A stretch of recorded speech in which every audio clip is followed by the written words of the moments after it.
नमस्कार. मी माणिक घारपुरे, नाशिकला असते. श्रावणाचं आणि पारिजातकाचं नातं जे आहे हे सर्वश्रुतच आहे. आज मी माझी पारिजात याच नावाची कविता सादर करते आहे. पारिजात. ओल्या श्रावणाच्या मासी भामा रुसून बैसली, झाडं फुलले दारात, फुले बाजूला पडली. ओल्या श्रावणाच्या मासी पारिजात ओघळतो, त्याचा निशब्द प्रवास तिच्या मनाला कळतो. ओल्या श्रावणाच्या मासी मोती पोवळ्या संगती, भेट अंगणात होते होते सुगंधित माती. ओल्या श्रावणाच्या मासी सांज असते आतुर, मोत्ये हसती निर्मळ, उठे गंधाचे काहूर.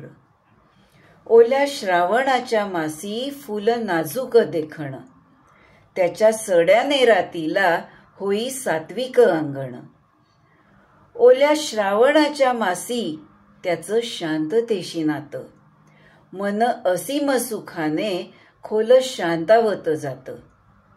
ओल्या श्रावणाच्या मासी दीर्घ श्वासामध्ये घ्यावा, ओल्या श्रावणाच्या मासी दीर्घ श्वासामध्ये घ्यावा. डोळे मिटून सुवास जन्म पारिजात व्हावा.